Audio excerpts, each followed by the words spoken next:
Are you ready to be uplifted, inspired, and filled with hope? In a world filled with uncertainty, it's essential to strengthen your faith and find hope in God's Word. Join us on the Inspire Hope podcast as we dive into the pages of Scriptures. But that's not all. We believe there's nothing more inspiring than God being at work in people's lives through their stories. Tune in to hear real testimonies of triumph over adversity, love, compassion, and faith that will leave you feeling empowered and hope-filled. Subscribe now and let Inspire Hope Podcast be your source of inspiration, strength, and unwavering faith. Together, we'll journey toward a brighter, more hopeful future.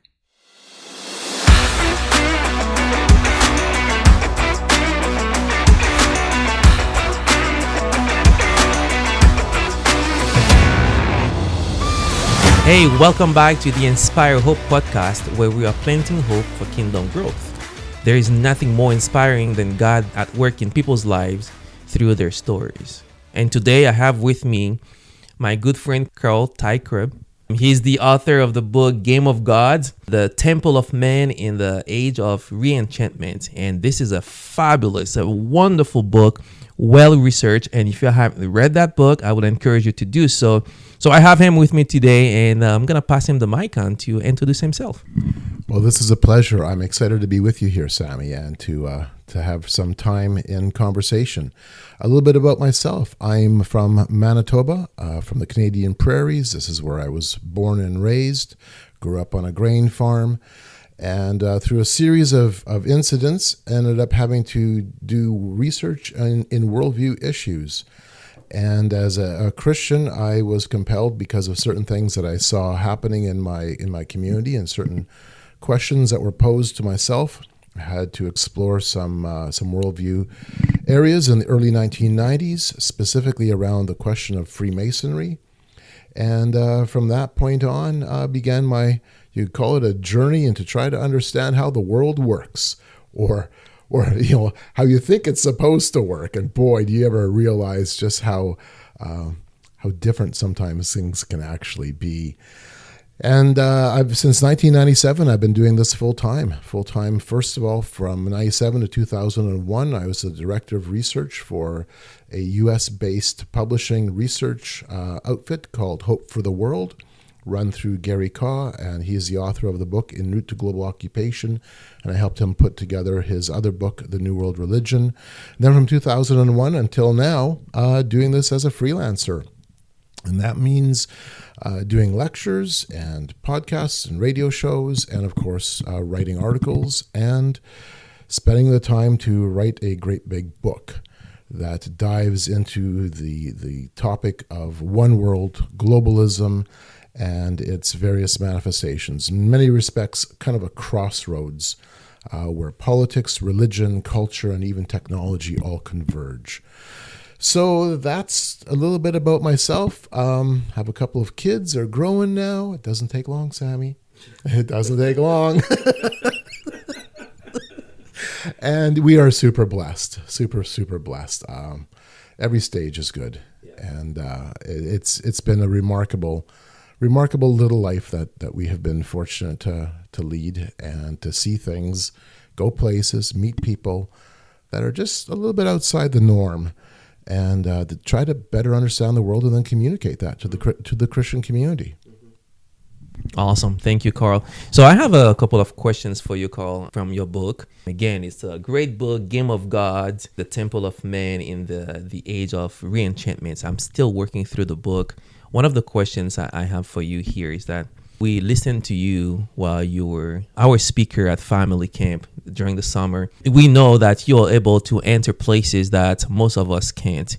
That means you see things that many eyes are not able to see. You had the opportunity to go to the Global Citizenship 2000 Youth Congress, where you received the Global Citizenship Passport, and inside back page encapsulated the purpose of the Congress.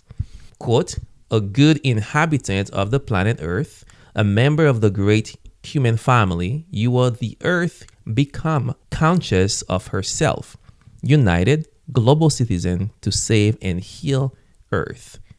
So their main idea is the pursuit of one world, order, one people, oneness. Can you tell us a little bit more how eminent you sense that is? What is the purpose behind the concept of oneness? And are we responsible to save and heal the planet Earth? Good questions. And no, we're not responsible to save and heal planet Earth. What a burden to place on our own shoulders to say that somehow we are the messiahs. This is a messianic complex. And now we put that on ourselves to say, it's up to you. You know, Sammy, Gen Z, Generation Z, the one that's birthed from roughly 1997 up until about 2010, 2012, is considered to be the most anxious generation. And I can see why. Because they have had this put on their shoulders all the time. They have to carry the weight of saving the planet. In only a few weeks' time, we have COP28, the Conference of the Parties to the Convention on Climate Change. And again, the pressure is on. What are we going to do to save the world? What are we going to do to save our mother? And so there's this constant pressure. How imminent is this idea of oneness and the idea of one world? In a way, it's almost, you could say, a crisis away. A significant crisis. COVID wasn't quite the crisis enough, but I monitored and watched the World Economic Forum, the United Nations, UNESCO, and a lot of other groups during that time period. And they consistently talked about how this is a crisis that can unite us. And I've been to other world government and global governance events, both at the United Nations and outside of it. And there's always discussion about the need for, and they speak about this in a way that's like, if they're hesitant, we don't want a crisis. But at the same time, they're like, we need a crisis. And they recognize that a crisis brings opportunity. And that's exactly the case. So how imminent is this? That's hard to say. It's been building up within, let's call it the consciousness of generations for a long, long time. You can already predate this idea before World War I. And especially back before World War I, it was, I hate to say this, mostly Christian pastors who were really pushing the idea at that time for something called international righteousness. That we could bring heaven to earth and build the kingdom of God now on earth through our politics. In other words, we're our own Messiah again, aren't we? So along the lines of this is this concept of oneness. And what does oneness entail? At its most elemental level, it is the concept that God, man, and nature all share the same essence. That we're just fractals or part of the larger God that makes, or not makes the universe, but infuses the universe. There is no fundamental level or fundamental distinction between creation and creator. And this is what's being pumped in right now, our education system. And that's what I was attending when I went to the Global Citizenship Youth Congress. It was about how to write this philosophy into Canada's education system. Specifically, intentionally write it into our education system. So we've had this percolating. It's just it kind of oozes into the culture. It oozes into society. And it comes through a myriad of ways. Education being one, films and television and the books that we read, and just the general flavoring on the street. I go to Burning Man. I go to different places that others don't go. Yeah. And this year at Burning Man, I did a survey. And I did a survey, by the way, earlier in the summer at a regional burn as well, and the worldview surveys. And one of the questions I have on the survey, it's a statement that Earth is fundamentally alive, which is a sense of oneness. And those who placed on the worldview survey that they were atheists still said yes to that. And I'm thinking to myself, here you are, you're following the science, so to speak, or because that's oftentimes kind of how the conversation goes. Or we're going to, we're atheists, we're secularists, we're materialists, science, reason, that is our standard. Yeah. And then that question or that statement pops up, which is fundamentally a mythological statement. It's not a scientific statement. It really is fundamentally mythology. And they're like, yeah, oh yeah, the earth is fundamentally alive. I just thought that you were a hardcore materialist, not somebody wrapped up in mythology, back into the Gaia theory and like hokey dino. All right, well, nobody is really truly a secularist atheist anymore. We're all pagans. That's kind of what it boils down to. But those are the kinds of things that you see, and so the idea of oneness has infused itself very, very well, subtly and powerfully, all the way into our politics. So I think I said this at family camp. We all pay our carbon tax in Canada. I've been to too many international events where climate change is front and center. In fact, I was at the Parliament of World Religions this summer. Climate change, that was a special topic. And there is a spiritual, religious worldview behind it. We have to save our mother. We have to save Gaia. The earth is fundamentally alive. And so we have to pay our carbon taxes. I'm like, hold on. You're telling me that I have no choice. It's not, our carbon tax is not voluntary, is it? No.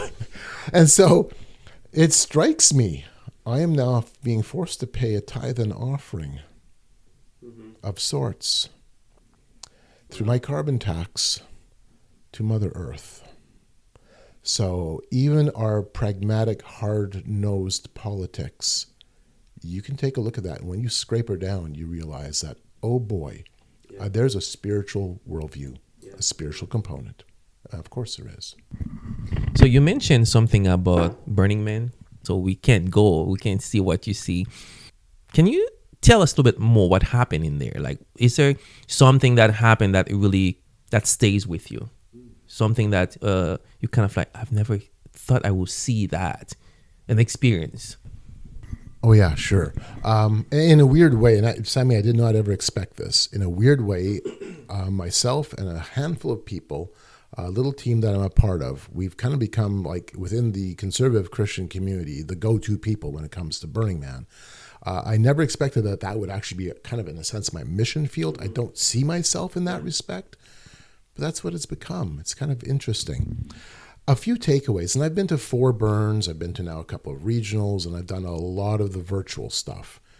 A few takeaways. Number one, there's a lot of fear in the Christian community when it comes to events like that.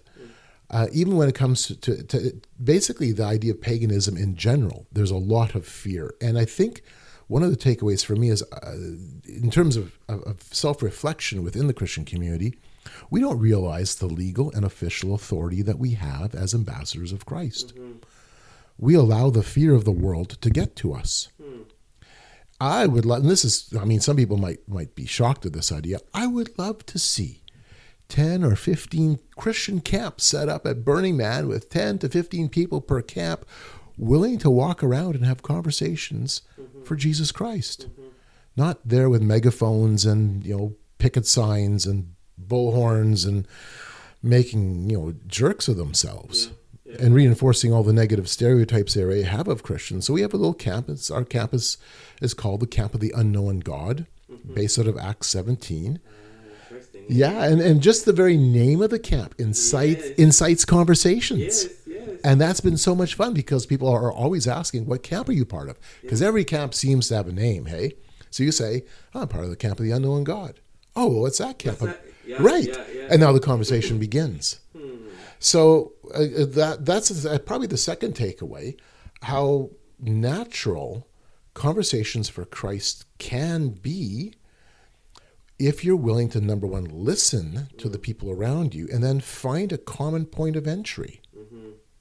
But that's what Paul did in Acts 17. And all of a sudden I'm realizing, because I'm like, I don't see myself as a trained evangelist or a missionary, any of those things. I've always viewed myself more of I'm a farm boy troublemaker, But here we are in a very unique ministry situation. And I'm there originally, intentionally, to do research on the culture because Burning Man is the mothership of oneness within a celebratory, artistic way. And I wanted to understand it purely at first from that research perspective. But now it's taken on a different dimension. The research side is still there, but now there's this other component as well. Another takeaway is the importance of art. Real art. And I'm sitting here looking around going, your wife's an artist, which is awesome. Really, really cool. Because that's an interesting conversation to have within the Christian community. What happened to art? Mm-hmm. At one time, the Christian community, we were the patrons of art. We were the ones who recognized the aesthetic beauty of the world around us and wanted to convey that. And with the Reformation, in many respects, we tossed that out the window. And so I go to lots of homes. I'm always now looking, where's art? Where's art? And while Burning Man's art is oftentimes very unique and interesting because it's always asking worldview questions, it's there. And the artists are there. So you can go and have conversations with them. And so that's been, for me, just a growth area. Trying to understand now art from a Christian perspective so I can begin to have a handle both personally but also professionally when I walk into those settings. That is great. You talk about emotions, feelings for social evolution in the book. And correct me if I'm wrong, I've seen many pastors or speakers who use emotion or feelings the wrong way to make people do what they want people to do, right? There's this quote here from your book saying, the great secret of the coming age of the world is that civilization rests not on reason, but on emotion. Can you tell us a bit more on how do you see this being manifested and what's the reason behind that? Good question. Boy, we are emotional beings and we're built that way. And it's not wrong. But it also is one of the most powerful, potent tools to manipulate and to pressure people towards various worldviews or perspectives or beliefs or even agendas. Emotions are powerful, powerful tools. And so while I'm like, I totally get emotions, I'm very emotional. I try to hide it. Most men do, right? And I find myself oftentimes when all of a sudden we're singing a hymn that has meaning, there's tears, and I'm like, you just hold that back, Carl. Just hold that back, We are emotional creatures. And at the same time, that is one of the most incredibly potent areas of leverage that we can imagine. And we tend we often tend to validate claims by our emotions. Mm-hmm. And so we'll say, this is true because I have felt it. Yeah. We may not even express it that way, but that's already what we're thinking, or that's how we're framing it. So emotions of oneness are really interesting. There's a neurochemical component to it. There's dopamine, serotonin, adrenaline, all that stuff that floods our system, that makes us feel good and that we feel connected, dopamine especially. We feel connected. We feel like we now have a deeper sense of empathy. And it's not wrong, but it's so easily manipulated. And this is one of the things I even struggle in terms of Christian worship. When I see pastors or worship leaders enact worship in such a way that I'm like, okay, the words of the song should be theologically powerful enough that it should, if my heart is right, force me to examine myself and either in my spirit fall down before God and say, woe is me, and thank you, and express gratitude. But oftentimes that's not what it is. I'm feeling really good because if I'm honest about it, I've now got a dopamine high, or or there's some adrenaline pumping, or whatever it is, and it's like, golly, I can get the same. I don't go to football games, by the way. I'm not a sports guy. I don't watch sports. I don't play well with others, so I'm not into team sports. But I've gone to a few football games. I have gone to a few, and it hits me. It's like, oh golly, that's the same thing. It's the same feelings, the same adrenaline, the same sense of connection, community, and all the rest that goes with it. I see the same thing when I go to rave camps at Burning Man. Same thing. I see it when I go to pagan festivals, and I've sat through a number, maybe 12 to 15 witchcraft rituals and ceremonies. Again, that same common human emotional element comes into play. Guess what? We all have it. We're all built with emotions, which I'm glad for. Wonderful. Can you imagine a world without emotions? We're robots. So emotions are truly, really a beautiful component of being human. At the same time, we have to guard that. Yeah. And we cannot allow our emotions to dictate truth or to now become the standard by which we now judge truth. Wow. You just mentioned that you go and observe like paganism, voodoo or witchcraft. I think I told you that story. Like growing up, I used to do voodoo, right? Calling on the spirits, offering sacrifices, killing animal, take the blood and all that. I grew up seeing my mother getting possessed by the spirits, right? She will act differently. She would not even call me by my name. She will call me young boy. And if I don't salute her, which means if I don't go on my knees and drop some water on the ground or coffee on the ground, I disrespect her. And disrespect the spirits could means they can harm you. You know, they can hurt you. So I remember an occasion where my mom was possessed by the spirits, and I was just cleaning a little room because my mom lived in common law relationship with a voodoo priest. So there was a lot of little houses for the spirits. So we were cleaning one of the spirits' house, and all of a sudden, while my mom was cleaning, she was singing, all those songs. And all of a sudden, she said to me, young boy, give me some water. And, I felt that's weird. Why would you call me young boy, right? So, but I went and get the water, and I brought it to her, and I said, here is the water, Mom. And she's looking at me weird, and she's not taking it. I said, Mom, here's the water. You asked for water, here's the water. So what happened, by the time I left, she was already possessed by a spirit. So now it's not my mother. That's the spirit I'm talking to. And I'm being disrespectful by not kneeling in front of the spirit and dropping drop of water on the floor, right? So there was an elderly man who saw that. He ran to me and grabbed the glass of water and poured some water on the ground and asked for forgiveness. That's the first time I saw an elderly man who was way older than my mom kneeling in front of my mother. I only kneel in front of my mother when I did something wrong. I know I'm going to get a spanking, so I kneel in front of my mom.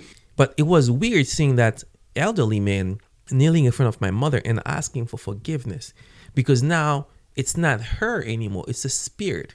That voodoo priest, he will do stuff that basically human being cannot do.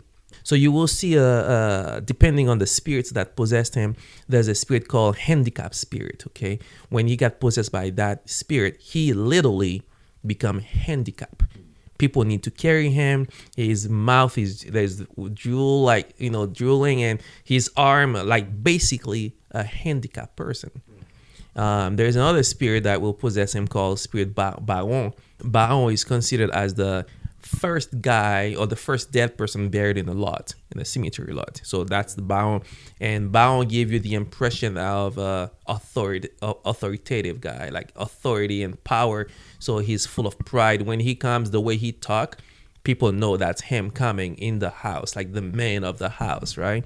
So in Haiti, when you see somebody possessed, you can tell they are being possessed. You can tell like that's not them talking to you. And in Haiti, they call the voodoo priest, when they are being possessed, they are the horse the spirit is riding, right? So in your experience with paganism, with voodoo in North America, when they call like somebody possessed, do they remain the same person? Like, do they act differently? Or do they do things strange that's not human? Like, for instance, voodoo priest in Haiti can break a glass and chew on the glass, and there will be like, his lips or her lips cut. There will be blood all over them. If they are right with the spirit, if they haven't offended the spirit, as soon as the spirit leaves them, there will be no blood stain on their clothes. Their lips will be perfect. But if they did something wrong, the spirit will left them with the cut, okay, with the blood stain. And that's when people need to call for mercy, call the spirit to come back to basically heal him or her. And when the spirit, if the spirit is okay with it, the spirit will come back and heal the person and leaves. So that's demonstration of power in front of our eyes. So we know that witchcraft or voodoo is real because we can see it. So your experience in North America seeing it, do you see anything like maybe like that or similar to that? That's a good question. I have and I haven't. I've seen nothing that raw or that dynamic. I have had, this summer, I had an encounter with a demon-possessed man. It happened at a regional Burning Man event. And it was literally in your face. And the person's features contorted. He growled at me, and he was growling at me the question, where do I get my power? And we ended up having this bizarre encounter. And he would switch in and out of his from his normal conversation, his normal state of being, because I had already had some interactions with this fellow earlier during the event. In fact, he took one of my surveys because I was doing surveys in their camp, and I had to pass by his camp every day, going back and forth to my own camp, which is just a couple yards away. And so he came out of his camp towards the end of that regional burn, right before we burnt the temple. So that would have been Sunday night. And he gets literally, Sammy, in my face, face to face. And then his countenance changes. He's growling that question at me, where do I get my power? I say to him, I have the Spirit of Jesus within me. He's growling back at me, are you Jesus? Are you Jesus? I'm like, no, but I have his Spirit in me. And then he snaps out of it and goes back to his normal voice. His face resumes its more natural attitude. And he says something to the effect of, my name is Christopher. And by the way, I don't think I've ever really talked about this ever publicly on a podcast. So here you go. Bizarre, just bizarre. But I mean, what better place for this conversation. And so he snaps out of it and he looks at me and says, my name is Christopher. And I knew that because I already had talks with the guy. Quite a few talks with the guy, actually. He goes, my name is Christopher. And I found out this weekend that Christopher means Christ. And then he jumps back into my face and he begins growling again, and his face contorts, and he's going, I am the anti-Christopher. I am the antichrist. Wow. And I'm looking at him going, I am the pro-Christopher. I am the pro-Christ. And we have this back and forth, and something happens, something snaps, and he breaks away. And that's the end of it. I have never in my life, Sammy, encountered anything like that before. That's unheard of for me. Even though I've been around a lot of pagan settings, I've never encountered something like that. So that was, to me, it was eye-opening because now I've had this encounter. I have had other experiences at, I'm thinking of one in particular, at Paganicon, which is the largest gathering of witches and pagans in the U.S. Midwest. And it's an indoor conference of sorts for neo-pagans. And there was an encounter there that was disturbing. It was disturbing even for the people who were involved in it. And there I was as an observer. And we were supposed to see the spirits come. We were supposed to see demons manifest. And my goodness, I'm not there to watch demons. That's not my job. I'm there to document, to try to understand where these people come from. How do they get to this point? Is this a growing movement? What is the cultural influence? I mean, I've got legitimate research reasons. That's my job. And for the first 10 minutes, as they were explaining what was going to happen, there was fear inside of me. And there should be. You shouldn't be comfortable around that. At the same time, I believe it was the Holy Spirit who reminded me, every knee will bow. Every knee will bow. That means every one of the witches in that room will bow. More than that, that means all the powers and principalities behind them will bow. And it was a harsh but good reminder. We bow in love. They bow in judgment. So why are we afraid? That's what hit me. Why are you afraid, Carl? You know your standing. You know your place. Yeah. And fear was gone. Yeah. Fear was gone.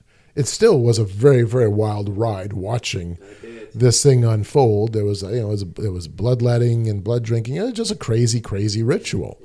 And so I've seen some of that, but nothing to the effect of, let's say, voodoo riding, the whole idea of the horse. I have not seen that. I know within the Wiccan witchcraft community, there are rituals like drawing down the moon, where the goddess will come in and inhabit the body.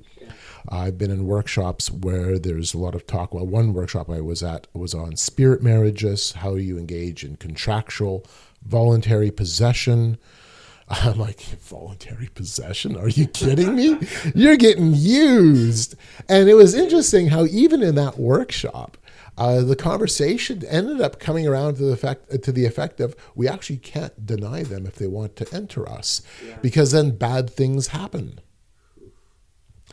And I'm like, this is interesting. I think every culture that plays in that realm, whether it's the Haitian culture or whether it's Eastern European culture, because that has its own flavoring, or the Celtics, it has its own flavoring, or the any of the cultures, from Mexico to the Western culture of us in North America.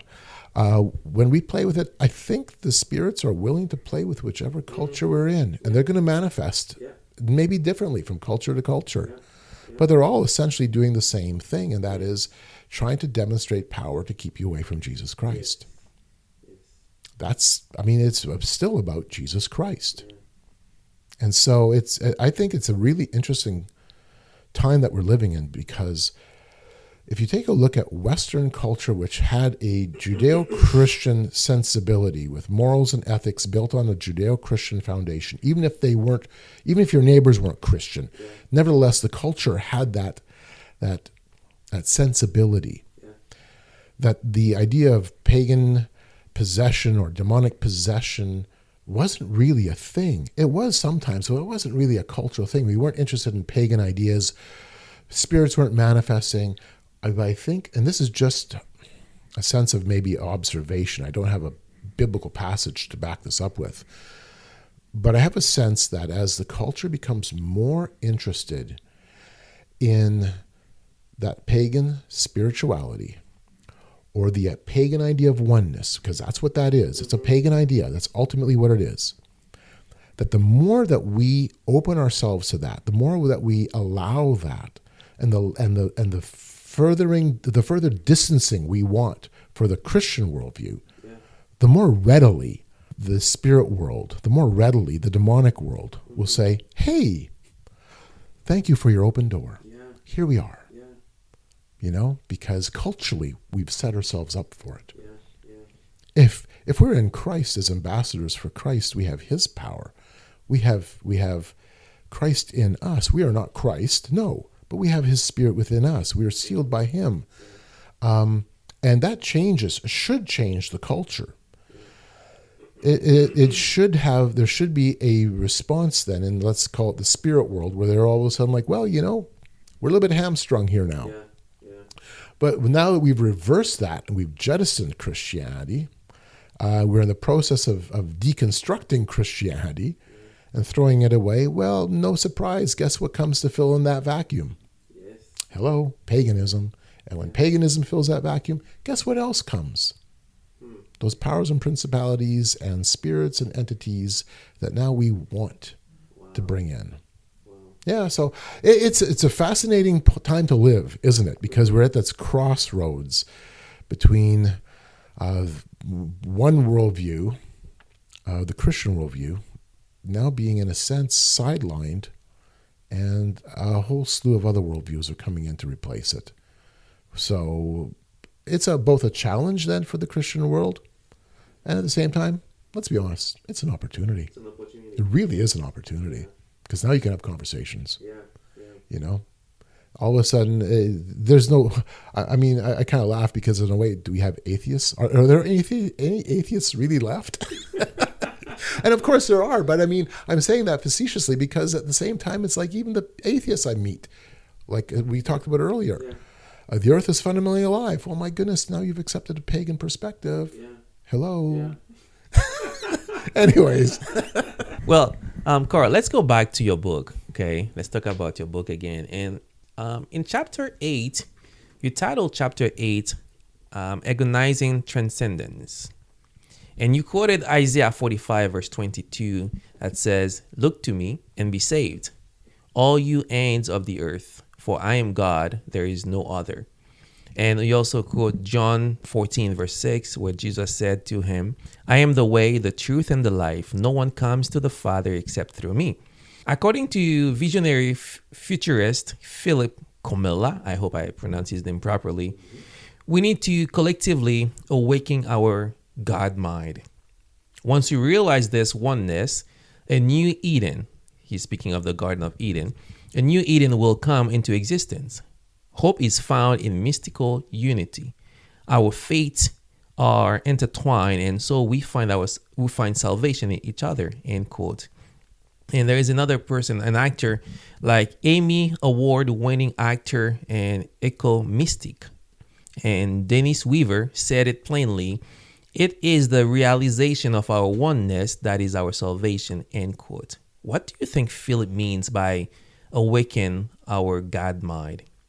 Is he saying we can find salvation in oneself? I think that's what he's saying, but having you with me will help me understand. Do you feel like we are going back again to Genesis chapter 3 with the fall of man? 100%. This is Genesis chapter 3. That has never left us. You can be as God. It is the promise that the creation can be the same as the creator. Not only that, in Genesis chapter 3, it's implied, but it's also lived out very practically, that if you transcend God's laws, you will transform. And that is what's being promised here. Wow. Yes. Transcend God's laws, become as God, transform as God. And we've essentially been living that ever since. That is the root problem of our sin issue, is that creation wants to hold itself up to being the same as the creator, which Paul talks about in Romans chapter 1, that we end up tending to worshiping the creation rather than the creator. And so that is the root problem. And so that is oneness. That is us saying that we can be the same. That is this pagan idea. So what does it mean to dream God, as that author was talking about? The concept is the idea of, let me put it this way, cognitive creativity. If we can think it, if we can imagine it, we can make it happen. And because we're all God, because we all have divine within us, if we dream this dream that creation can be as God, if we now press this into our will and make this intentional, eventually we can awaken the entire cosmos. And the cosmos becomes God. So yes, and we birth God. We birth God through our mind. We birth God through our intent, through our will, through our imagination. And so as we, this pinnacle of all of creation, is if we can recognize our own divinity, we can awaken the entire cosmos to its divinity. So that's the sense of what is happening with this idea of oneness. If you take it all the way to this concept of cosmic evolution, that is the language, or cosmic spirituality, we awaken God. And we now birth the universe as God. Oh my goodness. Hey, whatever we can imagine, we can conceive, right? If we think about it, almost everything we do, first of all, starts with our imagination. Anything. We're in a room right now with beautiful paintings around us. That started off from your wife's mind. And from there, the creative process just flowed.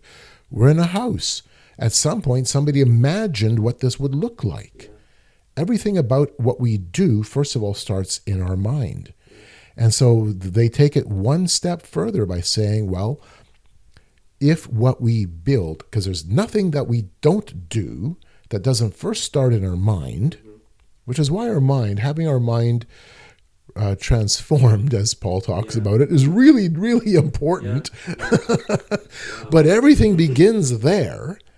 And so if the idea or the notion of God can be confirmed through our will, and we desire God, and we can create a universe through our minds where God is now fundamentally alive in everything. We dream God into existence. That's the New Age idea.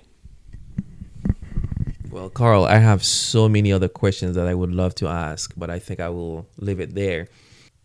Tell us a little bit more about your book. Why would somebody read your book? Well, it's a big book. So if you don't like reading, and there are no pictures, there are 1,800 footnotes. Yeah. It is well documented, and I'm a little bit of a nerd that way.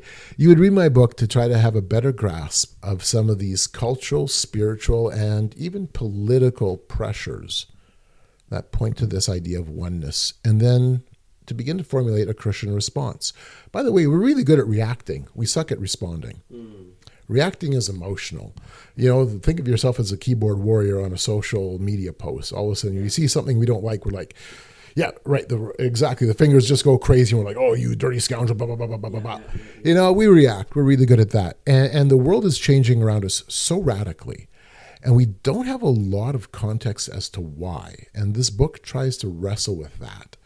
It's not conspiracy theory. It's not fringe stuff. Everything I deal with is documented. You can do your own homework and follow all the breadcrumbs I give you in the book, and you can realize really quickly that, okay, yeah, it's legitimate research. All that said, if you have a grasp of what's happening around us, if we really truly grasp it, when the world asks questions like, how did we get to where we are now? You can go, I have some informed opinions and thoughts on that. I've wrestled with that. There's a book I read that helped me work through some of this, and now let's talk about it. And let's maybe go beyond just those issues of the day and use this as a way to leverage into the gospel. Why not? Why not respond instead of react? Well, you've done the work going to all these places that we can't go. You become our eyes, and you wrote this book, and I will say, I would encourage you guys to check this book out. Okay, there is a hard copy, there's a Kindle version, you can find it on Amazon, and I'm going through it. Even though you don't like reading, let me tell you, you will find multiple nuggets in this book that would open your eyes to what's going on in the world right now. And if you're a Christian, or even if you're not a Christian, it's a book that I would encourage you to go through. And Carl, I thank you so much for being with us today. If you will have one final word for this episode, what would it be?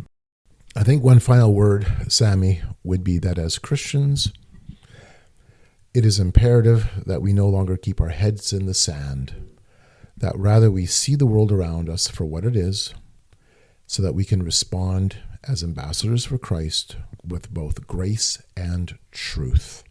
That's what's needed. We all know the world's in a mess. We see it. I've tried to lay out some of the history of how we arrived at this point today. Now that we see a larger perspective, let's respond with the truth of Jesus Christ. Jesus brings love, salvation to anyone who are in need. That's the gospel. And I'm so thankful to have the opportunity to chat with you, Carl, and to learn more. And I'm still going through the book, okay? Because there's a lot. I'm gonna start underlining, highlighting on all the stuff that I'm learning, and make sure that I can apply them. So thank you for joining us at Inspire Hope. If this podcast has inspired and added value to you, would you mind leaving a review and recommending the podcast to your friends and family? It would mean a lot to us. And as you know, this is a special episode because we usually have a story where we talk about it. And today we have our friend Carl. So if you have a story you would like to share with us, email us at inspirehopepodcast@gmail.com. And have a great day, everyone. And remember, your story can inspire someone today. Till next time.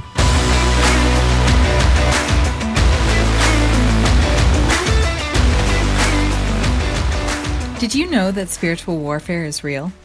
We feel its attack in our relationships, churches, jobs, everywhere. Satan has been using the same tactics he used with Adam and Eve to deceive you. It's time to reclaim what the enemy has stolen from you. Hope Through Hard Times has created a Bible study on spiritual warfare called Warrior in Training. This Bible study will equip you and your discipleship group to regain what was once yours. Go to hopethroughhardtimes.org to get your Bible study today.